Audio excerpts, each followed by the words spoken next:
eu sou Nelson Cabral, especialista em novas tecnologias e cosmólogo, e também estou na TV Relacionamento.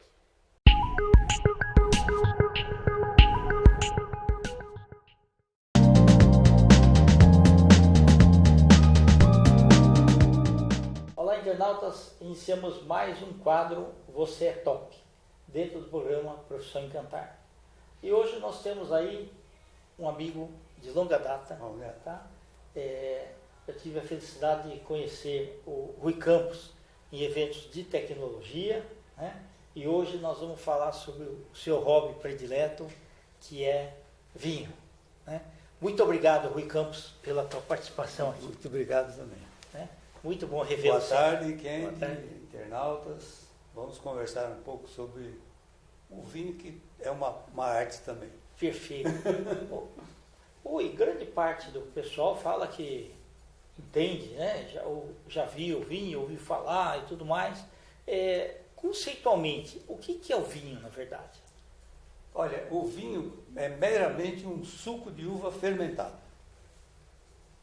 Só isso. É como se fosse um suco de laranja que você deixou lá descansando, ele foi atacado pelo ar, por bactérias, etc. E ele vira um suco amargo, né? Ele sofre alteração e vira um suco amargo. O vinho, no começo, foi assim.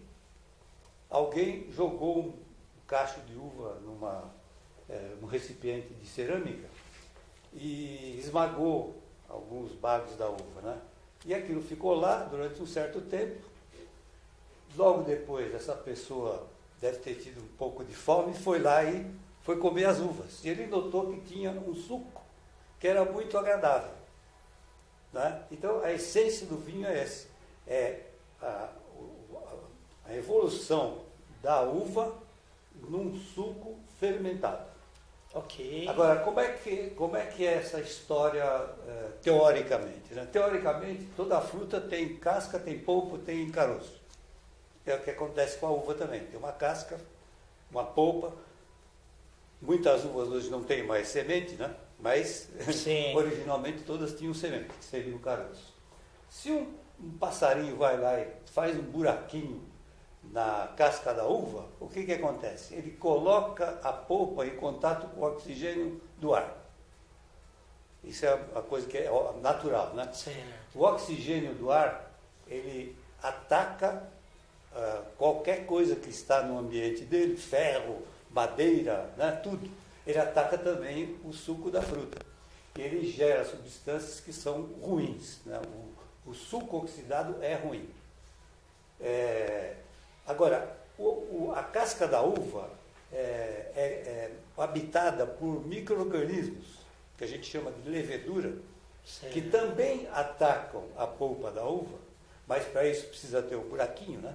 Sim. Ataca a polpa da uva e provoca uma reação bioquímica cujo resultado é álcool, gás carbônico e temperatura, calor, né? É como se fosse uma bactéria que come o açúcar que tem na polpa da uva, e dessa atividade resulta álcool, CO2 e calor.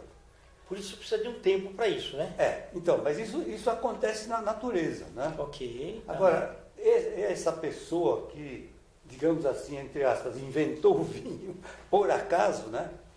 Ele acelerou esse processo, porque ele esmagou um pouco as uvas, então esse processo, em vez de um buraquinho, ficou um buracão, né? Então gerou uma quantidade de álcool muito grande.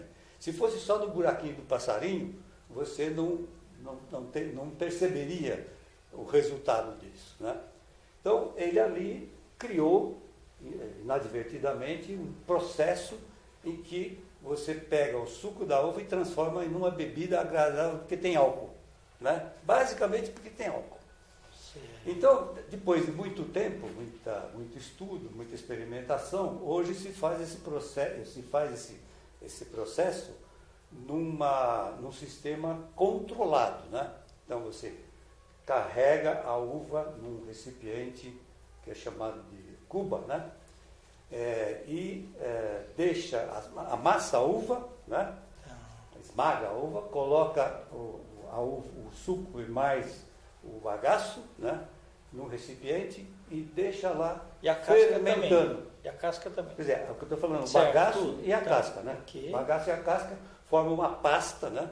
Na verdade, é tudo uma pasta junto com o suco. Quando você põe no recipiente e deixa lá descansando, depois de algumas horas, como a casca e o bagaço são mais leves do que o líquido, eles vão lá para cima. Então, a cuba tem uma altura de cerca de 10 metros, por exemplo, certo? Mais ou menos 3 metros de diâmetro, 10 metros Tá. de altura. Então, desses 10 metros de altura, a pasta que é sólida vai indo lá para cima e forma uma capa em cima de 50 centímetros, uma capa pequena. Claro que essa capa pode variar conforme a quantidade conforme Uva que é colocado a intensidade do esmagamento da uva, né? Certo. Quanto mais você esmaga, mais líquido você extrai. Aí fica menor aquela pasta em cima, aquela capa de pasta. Bom, então, agora existe um problema sério. Você lembra que eu falei que se o oxigênio atacar o suco da uva, ele vai gerar substâncias ruins. Sim. Então, o que é que se faz? Aquele vinho inicial que foi criado tinha uma certa ruindade, porque o oxigênio também atacou a polpa, né? Então, com o tempo, eles descobriram que se fizesse esse processo sem o ataque do oxigênio, o suco resultante lá é muito mais agradável, porque tem álcool mais Então suco. tinha que tampar. Então, tampou-se o processo. Na verdade, eram jarras de cerâmica, né? Então, a jarra de cerâmica era tampada, ela deixava a substância, o conjunto lá, livre do ar, do oxigênio do ar, não 100%, mas uma boa intensidade. Sim. Então, o ataque do oxigênio é bem limitado. Então, o que resulta, na verdade, é só a fermentação, né? E o ambiente tem que ser controlado, a temperatura também. Logicamente, para você ter um processo controlado, onde você sabe o que você põe e obtém mais ou menos o que você espera, o sistema tem que ser controlado. Então, essa cuba, ela tem um prazo certo para fazer a fermentação, da ordem de 5 dias, né? Lá em cima da cuba tem um sistema que não deixa entrar o ar, mas deixa o gás carbônico sair. Lembra que gera álcool, gás carbônico e calor? Sim. Então, aquela cuba fica quente, vai gerando gás carbônico. Se não tiver uma maneira do gás carbônico escapar, estoura, explode simplesmente. Né? Porque a pressão é muito grande, ainda mais com a temperatura. Então, nos primeiros lá então deve ter acontecido sai o gás carbônico, e não entra ar. Então você tem um resultado, o suco fermentado e não atacado pelo oxigênio. Mas, a propósito, mais tarde, se você deixar o vinho, por defeito da rolha, ser atacado pelo oxigênio, ele vira um vinho que se chama oxidado, que tem um gosto ruim, né?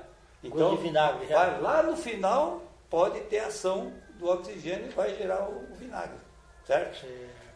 Ok? Perfeito. Então, essencialmente, depois que passa essa primeira fase da fermentação, você pode separar a parte de baixo, que é o suco, né? E engarrafar e fornecer para o mercado. Mas não tem um açúcar interno ainda?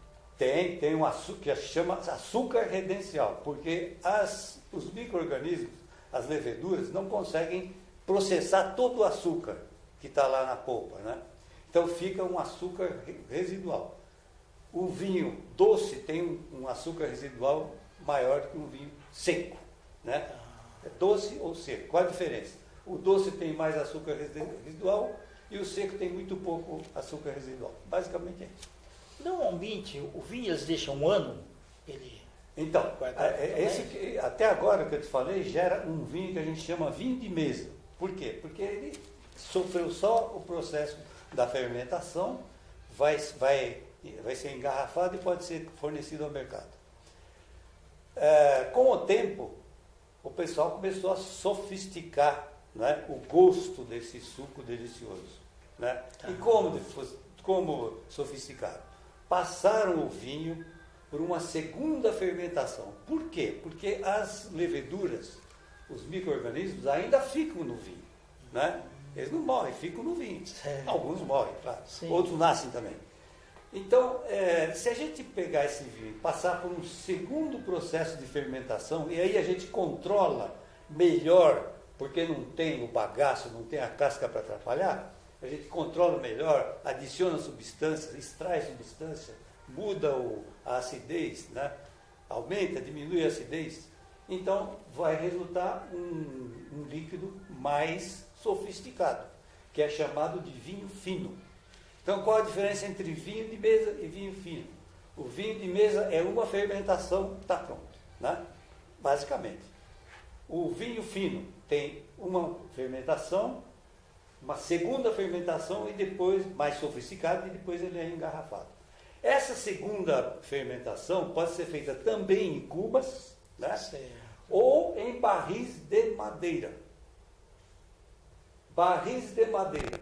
A madeira tem propriedades interessantes. A madeira tem odor, né? Tem gosto, né? E ela tem uma propriedade importante, porque se na segunda fermentação você colocar os vinhos, o vinho de mesa, né? Numa cuba de aço inox, ela não deixa o vinho trabalhar com a atmosfera. E precisa, não pode ser muito intenso, porque senão oxida. Mas precisa de uma certa interação, para ele ir evoluindo, né? Sim. Então, o barril de madeira, ele é poroso. Então, ele permite que o oxigênio entre lá dentro, mas numa quantidade muito pequena, né? Então, o vinho de mesa vai sendo atacado pelo oxigênio, vai sendo oxidado, mas muito levemente. E isso melhora a qualidade do líquido. Além disso, o vinho que está amadurecendo no barril de madeira, ele vai absorvendo substâncias e odores da própria madeira. Então você vai ter um líquido amadeirado, né? Que tem o tanino, aquela pega, né?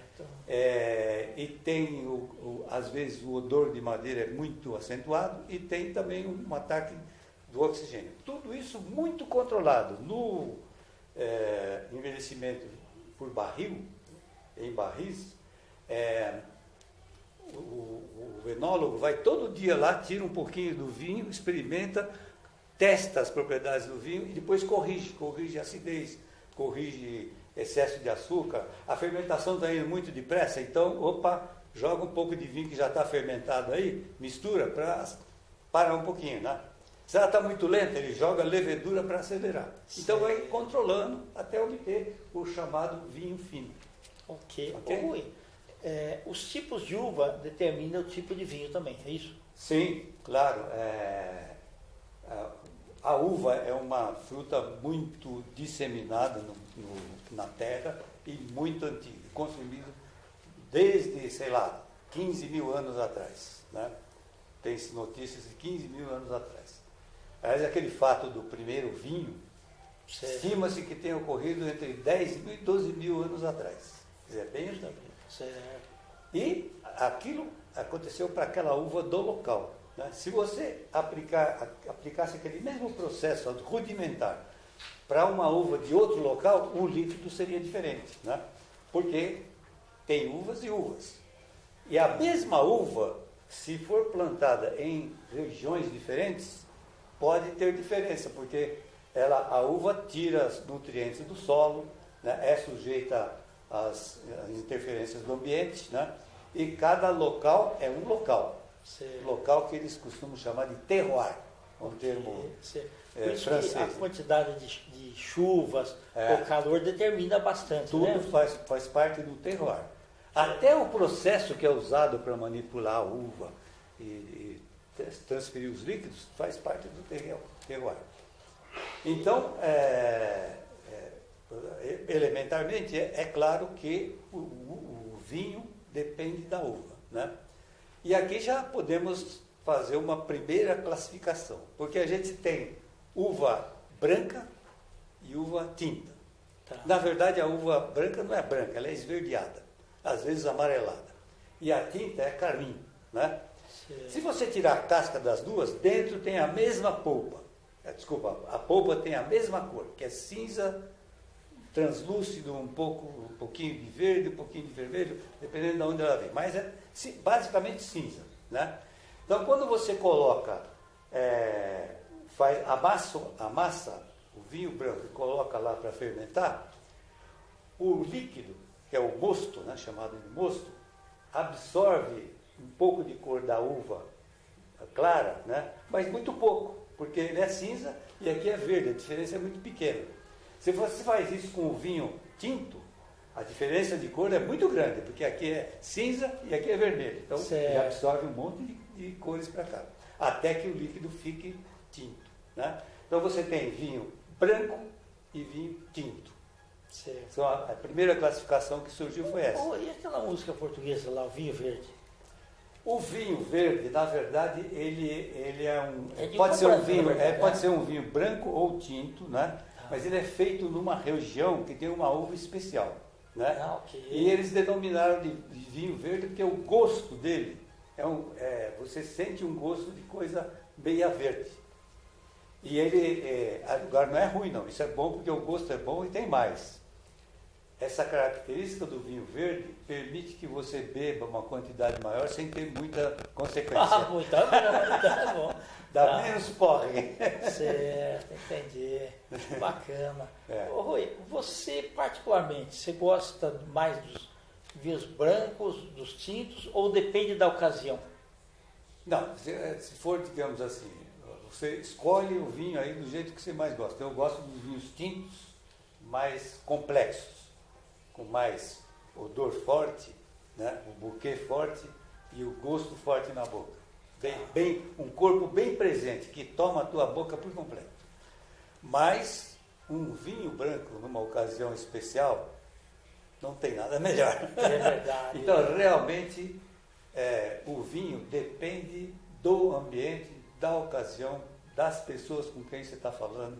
Quando você vai escolher um vinho, você tem que levar tudo isso em consideração. Tá. Não adianta você levar um vinho branco para beber junto com uma turma que gosta de beber vinho tinto. Eles vão beber, mas não é o... É verdade. Né? Ô, Rui, eu fiz uma vez um curso no Bacos, já faz uns 15 anos aí, Certo. e o sommelier falava assim, olha, o prato que tem que combinar com o vinho, não é o vinho que tem que combinar com o prato. Você concorda com isso? Não? Eu acho que os dois têm que combinar um com o outro, né? Você pode partir de vou tomar um vinho assim, aí eu vou fazer tal comida para combinar com ele, ou vice-versa. Hoje vai ser o dia da feijoada, não sei do que. Qual o vinho que acompanha melhor isso, né? Mas em geral, o que acontece? Os vinhos mais complexos, especialmente os tintos, acompanham comidas mais complexas, mais condimentadas, mais fortes. E os vinhos brancos acompanham as mais leves. Certo. Macarrãozinho com molho simples, né? Se for uma lasanha, já é um tinto aí. Uma lasanha é melhor que isso. Mas isso eu diria que é mais convenção que surgiu da prática do que uma regra científica. Não é nada científico. Porque eu gosto muito de uma prática chamada bacalhau. Tá. Ok? E eu gosto muito de comer bacalhau com vinho tinto. Ah, certo. Porque verdade, para mim é melhor. Então, é mais a harmonização, né? Para mim a melhor harmonia é vinho tinto, não branco, que seria, pela tradição, seria um vinho branco. Ok. Fala um pouquinho mais sobre harmonização. Então, a harmonização, ela é hoje pode ser considerada até uma arte, uma técnica, né? Mas ela é produto da prática mesmo, certo? Então, o pessoal comeu vários pratos com vários tipos de vinho e chegou à conclusão que esse combina melhor com aquele. Tá. Mas existe ciência dentro disso, é que a gente não conhece e também não interessa ficar tratando um assunto tão gostoso, né? Com auxílio da ciência. Mas é claro que de onde vem a combinação? Da combinação das substâncias do prato e do vinho. Tem um cozinheiro indiano que trabalha na Itália, ele diz o seguinte, os pratos indianos são muito mais fáceis de combinar com vinhos do que os italianos. Por quê? Porque os pratos indianos são muito mais complexos. tem muita ingrediente, tem muito condimento, tem muita variedade de coisas que vão no prato. Então fica mais fácil de combinar esse prato com um vinho do que uma comida italiana. Perfeito, entendi. Ô, Rui, e a parte aí de degustação aí? E tem uma pontuação para cada vinho, né? Então, porque na verdade o consumo do vinho ele pode ser feito num nível de lazer, né? Por exemplo, você está uma temperatura muito alta e você te dá um suco de laranja gelado. O que você faz? Bebe sem prestar atenção. O que interessa para você é que vai matar a sede. Matar a sede. Se você parar e botar um pouco de suco de laranja na boca, mastigar o suco de laranja, deixar entrar um pouco de ar para misturar o ar com a laranja, você vai ver outros sabores e outros aromas que tem no suco de laranja. Né? Okay. Então, degustar, conforme diz o Eduardo Viotti, que é o editor da revista Vinho Magazine, muito felizmente, né? Degustar é beber prestando atenção. Né? Então, você presta atenção como? Olhando o vinho, vendo a cor dele, ver se ele está límpido, ver, digamos, se a lágrima, o corpo dele é denso, se tem aquelas pernas que descem pelo copo, etc. Né? E você presta atenção cheirando o vinho, vendo os odores, os aromas, né? O que eles chamam de buquê, e presta atenção sorvendo o vinho na boca, fazendo essa atividade de mastigar, fazer ele circular por toda a boca, porque cada lugar da boca sente uma substância melhor do que o outro pedaço. Né?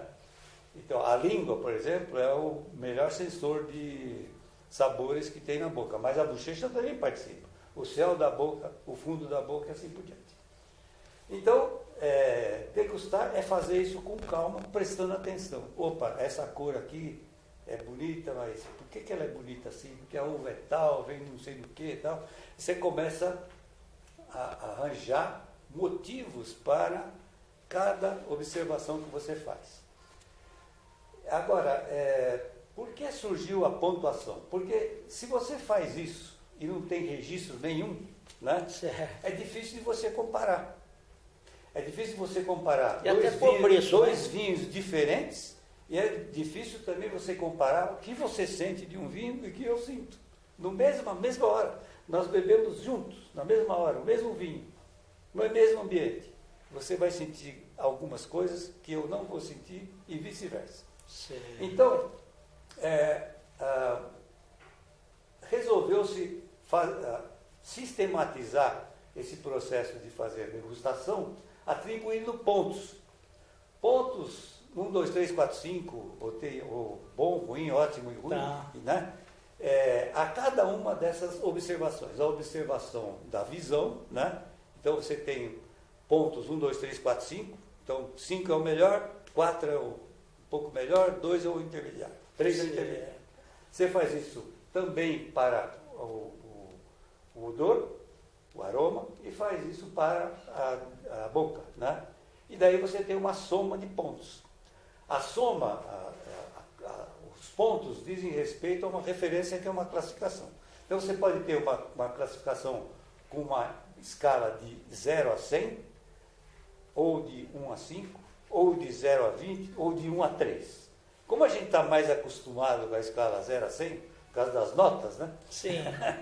Por causa das porcentagens, né? Sim. Então a classificação de 0 a 100 é a mais usada pelo pessoal que trata de classificação de vinhos, ela é a mais usada. Então, por que a pontuação? Ela permite que você afirme com uma certa segurança que um vinho que tem 80 pontos não é tão bom quanto um que tem 95. Né? Um vinho que tem 95 pontos e um que tem 92 pontos são muito próximos. Né? O segundo é ligeiramente inferior ao primeiro. Então, com isso você consegue estabelecer classificações de vinhos, né? comparações, você consegue fazer concursos, né, de vinho e daí fazer uma classificação no concurso e assim. E cobrar mais caro que tem maior pontuação. Claro que os que têm maior pontuação tendem a ser mais caros, né?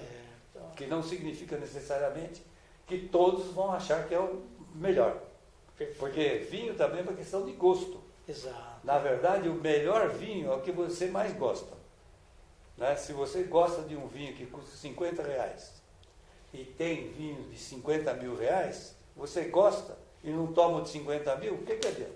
O que interessa para você é o que você toma, né? É, de sem R$50, ele é o melhor. Tá certo. Ok? Ô, Rui, quer deixar aí uma mensagem para os internautas? Se quiser deixar algum contato seu, né? Então, e fala do teu livro aí, o e-book aí que vai sair. Então, a gente está publicando de uma forma inicial um e-book onde essas coisas que a gente conversou estão bem detalhadas, com mais fundamentação, né, e com mais detalhes. Certo. O endereço é ccws.com.br/vivavinho.